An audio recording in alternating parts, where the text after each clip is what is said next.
এই যে আমাদের ঐতিহ্যবাহী যে গেট সহ যে মোরাল চত্বরটা, এই কম জিনিস এত বড় একটা কাজ মাত্র একজন শ্রমিক সকালবেলা উঠে সে কাজ করতেছে।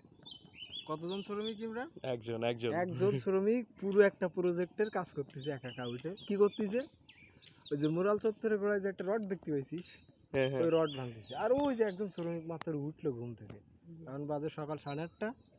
লোক ঘুম থেকে উঠে এখন দেখবে ওনার কাজ করা দরকার কিনা, ভাববে, প্রথমে চিন্তা করবে। ওই যে যাচ্ছে ওই যাচ্ছে, ঠিক আছে, মোরাল চত্বরের দিকে যাচ্ছে, যাই দেখবে যে আসলে ওনার কাজ করা আজকে দরকার কিনা। হ্যাঁ, পুরো একজন শ্রমিক পুরো একটা মোরাল চত্বর কমপ্লেক্সে কাজ করতেছে। এগুলো দেখ, আরে এই দেখ দেখতে পাচ্ছিস? এগুলো দেখ কত সুন্দর এভাবে রাখা। তাহলে এর উপরে যদি কারোর পাড়া পড়ে, এর জন্য আর একজন শ্রমিক রাখা দরকার, যে সে তার কাজ হলো কোথাও এই সিনারিগুলো দেখা যাচ্ছে কিনা। কিন্তু আমার একটা কথা হলো কি, এত বড় একটা প্রজেক্টে যদি একজন কাজ করতে পারে, তাহলে বুঝেন তার অধ্যবসায় ডেডিকেশনের লেভেলটা কি। এটা তো আমাদের কাছে মোটিভেশন হওয়া উচিত যে আমরা পুরো দুনিয়া উল্টে ফেলতে পারবো। একজন লোক শ্রমিক ঠুকঠুক করে যদি একটা মুরাল, একটা পানির ফোয়ারা, একটা গেট, এইখানে মুরাল তো একটা হয়ে গেল, মুরাল চত্বর, এই যে মুরাল চত্বর এগুলো দাঁড় করাইতে পারে, তাহলে বুঝেন একজন শ্রমিক ঠুকঠুক করে ওই যে টুকটুক করে আওয়াজ দিচ্ছে।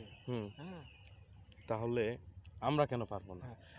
এর আবার কিন্তু কাজ আছে, এই কিছুক্ষণ পরে 8টার পরে একটু রোদ বেশি হবে না, এর আর কেউ কাজ করবে না। কিন্তু সকাল 6:30 থেকে 8টা, 6:30 তো দেখি না এদের, মানে 7টা থেকে 8টা এর ভিতরে এরা যতটুকু পারে একজন শ্রমিক সে কাজটা করে।